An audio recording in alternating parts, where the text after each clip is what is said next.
জলাবদ্ধতা নিয়ে রাজধানীর বনানী থেকে জানাতে সরাসরি যোগ দিচ্ছেন সহকর্মী আরাফাত সিদ্দিকী। আরাফাত, আমরা জানি যে আজ সকাল থেকেই বৃষ্টি হচ্ছে এবং এতে দুর্ভোগে পড়েছেন অফিসগামীরা এবং রাজধানীবাসীরা। আমরা জানি যে স্বাভাবিকভাবে একটু বৃষ্টি হলেই রাজধানীর বিভিন্ন এলাকা তলিয়ে যায়। আপনি যেখানে আছেন সেখানকার কি অবস্থা এবং দুর্ভোগের চিত্র একটু আমাদেরকে জানাবেন। মূলত পানি জমেছে এবং সেইখানে খুব ধীরে ধীরে যানবাহনগুলো পার হচ্ছে। জানেন যে এই মোড়টিতে একদিকে যেমন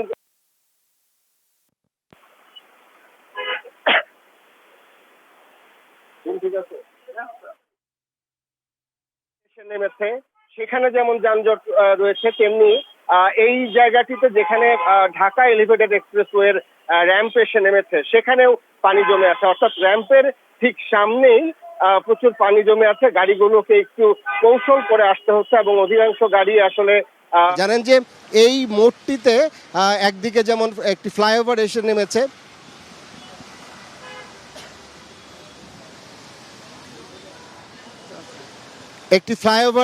নেমেছে, সেখানে যেমন যানজট রয়েছে, তেমনি এই জায়গাটিতে যেখানে ঢাকা এলিভেটেড এক্সপ্রেসওয়ের র্যাম্প এসে নেমেছে সেখানেও পানি জমে আছে। অর্থাৎ র্যাম্পের ঠিক সামনেই প্রচুর পানি জমে আছে। গাড়িগুলোকে একটু কৌশল করে আসতে হচ্ছে এবং অধিকাংশ গাড়ি আসলে খুব কম গাড়ি এদিক দিয়ে এখন আসতে পারছে।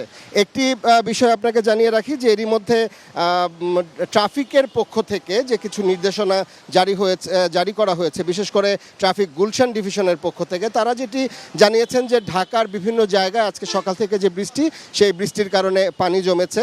তারা কিছু নির্দেশনা দিয়েছেন নগরবাসীকে। তার মধ্যে রয়েছে বনানী কবরস্থান, যেটির কথা বলছিলাম, ঢাকা গেট সংলগ্ন যে মূল সড়ক, সেটির ইনকামিং এবং আউটগোয়িং অর্থাৎ রাস্তার উভয় দিকেই জলাবদ্ধতা রয়েছে এবং যান চলাচল এই কারণে বিঘ্নিত হচ্ছে।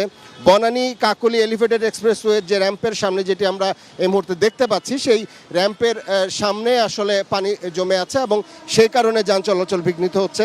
ইসিবি এলাকায় যারা মিরপুর থেকে কালচি হয়ে উত্তরা বা এয়ারপোর্ট দিয়ে যেতে চান বা এই বনানী গুলশানের দিকে আসতে চান, সেইখানে ইসিবি, ডিওএইচএস এবং কালচির যে মাটিকাটা ফ্লাইওভার, সেগুলো সেইখানে পানি জমার কারণে, আসলে ফ্লাইওভারের নিচে পানি জমার কারণে যানবাহনকে খুব ধীরে ধীরে চলতে হচ্ছে।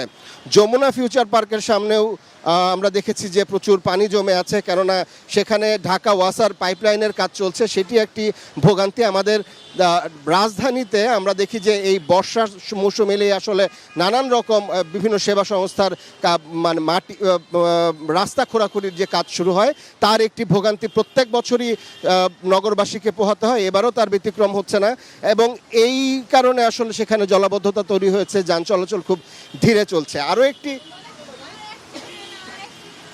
বড় ভোগান্তির কারণ হয়েছে যে ঢাকা এলিভেটেড এক্সপ্রেসওয়ের যারা, এটি আসলে নগরবাসীর জন্য অনেক সুবিধার জন্য তৈরি হয়েছিল, কিন্তু যারা এর কর্মী, যারা এখানে কাজ করছেন, নিয়োজিত আছেন, বিশেষ করে বিভিন্ন টিকিট কাউন্টারগুলোতে, তাদের অবহেলার কারণে এবং তারা কার্যত নগরবাসীকে জিম্মি করার কারণে একরকম ভোগান্তিতে পড়তে হচ্ছে। যারা টাকা খরচ করে চাইছেন যে একটু উপর দিয়ে দ্রুত যেতে হবে কোথাও, তাদেরও ভোগান্তিতে পড়তে হচ্ছে। আমরা বিজয় সরণিতে দেখেছি যে বিজয় সরণি থেকে একেবারে বিজয় সরণির যে উভয় দিকের র্যাম্প, যেটি ঢাকা এলিভেটেড এক্সপ্রেসওয়েতে উঠেছে, সেই উভয় দিকের র্যাম্পেই প্রচণ্ড যানজট এবং প্রায় দেড় ঘন্টা পার হচ্ছে, কিন্তু মানুষ টিকিট কেটে এলিভেটেড এক্সপ্রেসওয়ে উঠতে পারছেন না। এর মূল কারণ, বৃষ্টির সময় যারা ওখানে টিকিটের কর্মী যারা ছিলেন, টিকিট কাউন্টারে যারা ছিলেন, তারা আসলে তাদের কার্যক্রম অনেকটা স্থবির করে রেখেছিলেন এবং সাধারণ সময়ে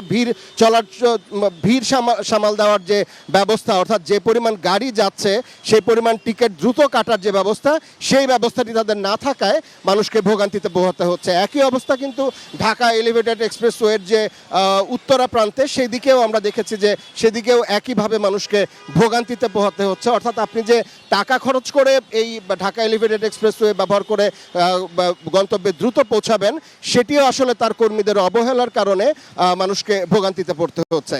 এছাড়াও যদি মূল সড়কগুলোর কথা বাদ দেই তাহলে ঢাকার বিভিন্ন অলিতে গলিতে আমরা পানি দেখেছি। এটা আসলে গতকালকে থেকেই কিছু কিছু জায়গায় গতকালকে থেকেই পানি নামেনি, বিশেষ করে কারওয়ান বাজার, কাঁঠাল বাগান এইসব এলাকায় গতকাল রাতের দিকে পানি কিছুটা নেমে এসেছিল, কিন্তু তারপর আবার আজকে সকালের বৃষ্টির কারণে পানি আবার আগের অবস্থায় চলে এসেছে। এবং আবহাওয়া অধিদপ্তরের খবর আপনারা জানেন যে আরও হয়তো আগামীকালকেও এই বৃষ্টিতে